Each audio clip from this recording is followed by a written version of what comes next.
Semalam aku ada tengok satu posting dekat Instagram tau. Yang mana waktu tu Fabrizio Romano dekat dia punya satu lagi Instagram, iaitu La Figo kalau aku tak silap, dia tunjukkan statistik Gareth Bale dalam musim pertama dia dekat Real Madrid. Dan bila aku tengok statistik tu, aku rasa macam wish padu gila Gareth Bale waktu first season kan. Cuma statistik tu kalau aku ingat balik, waktu dulu-dulu waktu musim Gareth Bale buat penampilan macam tu, kita rasa penampilan tu penampilan biasa. Sebab apa? Sebab kita duk compare dengan prime Cristiano Ronaldo dan juga prime Lionel Messi. So dalam video kali ni kita nak senaraikan 5 performance player yang boleh kata luar biasa dan mungkin boleh menang Ballon d'Or pada hari ni, tapi dia gagal dapatkan Ballon d'Or disebabkan adanya Messi dan juga Ronaldo.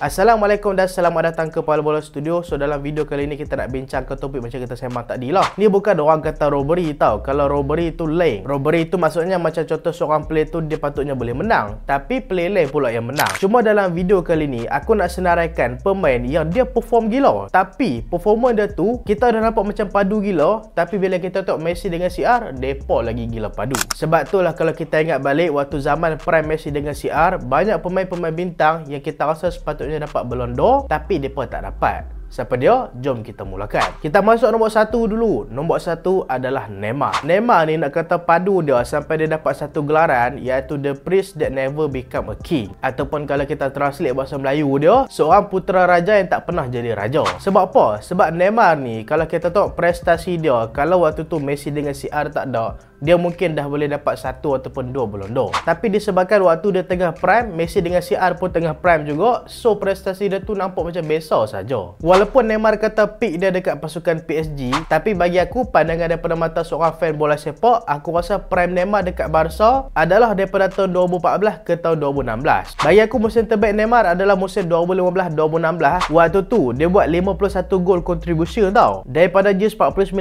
game saja, dia skor 31 gol, dia buat 20 assist. Senang cerita, performance dia memang all around, daripada segi permainan, daripada segi gol, daripada segi assist, daripada segi menghiburkan. Dan kalau hampa nak ingat balik musim dia prime dengan Barca tu, waktu tu dia pakai baju belang tu, waktu tu memang dia padu gila. Ada satu period tu waktu tu Messi injured lama sampai dia boleh carry pasukan Barca tentu Neymar. Musim 2014-2015 pun dia padu juga. Tu adalah the best goal scoring season untuk dia. Dia skor 39 gol. Patutnya dua musim ni kalau kita tengok, dia skor 39 gol sebagai seorang winger dan juga dia skor 31 gol dan buat 20 assist dalam satu musim saja. Tu dah cukup dah untuk menang Ballon d'Or. Tapi kita tengok pula statistik Messi dengan CR pada musim yang sama. Messi musim 2014-2015 Messi main 57 game. Kalau nak compare dengan Neymar, Neymar skor 39 gol kan, Messi skor 58 gol. Bukan setakat tu, Messi juga buat 25 assist. Untuk Cristiano Ronaldo pada musim yang sama pula, CR main 54 game, skor 61 gol, buat 21 assist. Macam mana Neymar nak menang? Tak kira padu macam mana sekalipun, kalau hang tengok rekod gol Messi dengan CR tentu memang gila-gila. Sebab tu lah ramai juga sayangkan pasal pola Neymar ni prime waktu prime Messi dengan CR. Mungkin dia boleh capai paling kurang 1 Ballon d'Or. Cuma itulah, bila prime dia dah habis, Messi dengan CR pun dah habis prime. Dan kita boleh cakap Neymar habis awal daripada Messi dengan CR. Sedangkan kalau usia Neymar lah ni, Messi dengan CR masih lagi fight dekat pentas tertinggi.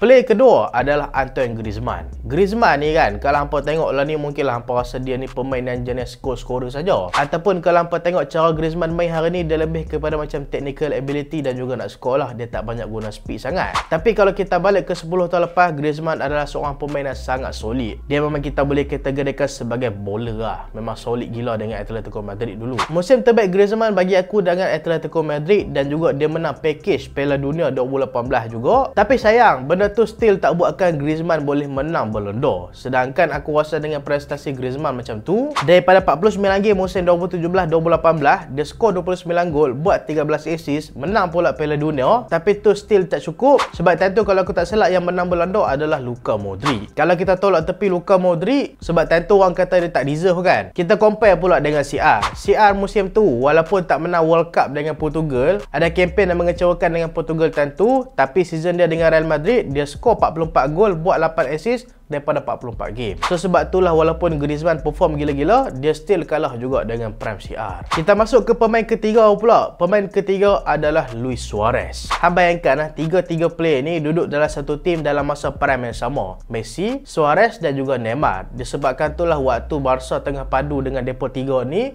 Barca memang unbeatable. Suarez seorang lagi pemain yang aku rasa deserve untuk dapat Ballon d'Or dengan prestasi dia, tapi disebabkan adanya Messi dengan CR, prestasi dia tu nampak prestasi besar. Bukanlah besar, tapi maksud dia kalau compare dengan CR dengan Messi, still tak boleh beat mereka tau. Musim terbaik Suarez dekat Barca adalah pada musim 2015-2016. Waktu tu dia skor 59 gol dan buat 22 assist daripada just 53 game je. Kalau hang combine gol dengan assist tu, 81 gol contribution just hanya dalam 53 game saja, tapi tak menang Ballon d'Or. Hang percaya tak? Dan bukan setakat tak menang Ballon d'Or, top 3 Ballon d'Or pun tak masuk tentu. Kalau hari ni memang 100% Ballon d'Or. Sebab tentu dia kalah waktu tu dengan prime Neymar, dia kalah dengan prime CR dan juga prime Messi. Messi musim 15-16 waktu tu dia ada injury sikit, sebabkan itulah prestasi dia agak menurun. Tapi tahu dia menurun pun dia ada 61 gol contribution. CR pada musim yang sama ada 66 gol contribution daripada just 48 game. Tapi Suarez still kalah walaupun dia ada musim yang gila dengan Barca tentu. Mungkin disebabkan populariti, walaupun kalau kita tahu daripada segi start memang Suarez lagi padu, tapi daripada segi carry team memang kita tak dapat nafikan Messi, Neymar dengan Ronaldo adalah pemain yang memang boleh carry pasukan mereka. Pemain seterusnya adalah Gareth Bale dekat Real Madrid. Musim debut Gareth Bale dekat Real Madrid kita boleh kata adalah musim impian lah. Sebab musim pertama dia dekat Real Madrid, orang duk canang-canang, duk kata dia ni akan ada ego dengan CR lah apa semua lah kan. Tapi lalah kali dia berjaya membentuk gandingan yang hebat dengan Ronaldo dan juga Benzema. Musim pertama dia dengan pasukan Real Madrid, dia boleh main 44 game dan dia skor 22 gol dan buat 16 assist. Kalau hang combine dua-dua tu, gol dan juga assist, dia ada 38 gol contribution daripada 44 game. Kalau hang compare dengan musim Ballon d'Or Vinicius Junior, iaitu musim lepas Vinicius Junior dengan pasukan Real Madrid dia ada 24 gol dan juga 9 assist. Kalau kita combine, dia ada 33 gol contribution daripada 39 game. Hang bayangkan waktu tu Gareth Bale ada gol contribution yang lebih daripada Vini, tapi dia bukan pemain terpenting untuk Real Madrid pun tentu. Kalau hari ni mungkin dia adalah antara calon contender Ballon d'Or. Aku bukanlah nak remehkan pemain-pemain pada hari ni yang kita tengok perform, tapi kita tak boleh nafikan yang banyak pemain-pemain yang masa depa tengah prime, depa ni sayang jugalah sebab depa ni prime sezaman dengan CR dan juga Messi. Mungkin kalau depa prime waktu tahun ni, mungkin depa boleh menang Ballon d'Or. Kalau kita nak compare dengan pemain-pemain yang tengah prime pada hari ni, antaranya adalah Mohamed Salah yang dah skor 32 gol dan buat 23 assist daripada just 46 game. Total 55 gol contribution daripada 46 game setakat ni dan mungkin akan boleh bertambah lagi. Ousmane Dembele 32 gol dan juga 9 assist untuk pasukan PSG setakat lah. Rafinha 28 gol 20 assist daripada 47 game. Lewandowski 40 gol dan juga 3 assist. Kalau statistik ni jadi waktu zaman prime Messi dengan CR, aku rasa statistik ni mungkin nothing lah kalau nak compare dengan prime depa tentu. Tadi kan aku cakap 5 kan, tapi aku rasa mungkin 4 player je lah. Sebenarnya aku masukkan satu lagi list macam Haaland. Cuma tentu kalau kita tahu daripada segi statistik, Haaland memang padu lagi daripada Messi lah. Cuma tentu bila tahun ada World Cup, lagi-lagi Messi menang Piala Dunia pula, lepas tu Messi menang Golden Ball, aku rasa Messi memang deserve lah untuk menang Piala Dunia tentu. Haaland pun kalau apa tengok waktu musim City menang treble, dia skor 52 gol dan juga 9 assist daripada 53 game. Benda tu padu lah, 61 gol contribution daripada 53 game. Dan tu adalah the best season untuk Erling Haaland tau. Tapi kalau apa tengok balik rekod Messi dengan CR lah, 60-50 gol contribution untuk CR dan juga Messi tu kita boleh kata adalah benda yang normal. Kalau mereka buat 80 gol contribution ke 90 ke, barulah kita kata musim mereka tu padu. Hang boleh tengok tak level prime mereka tentu dengan pemain-pemain yang perform hari ni.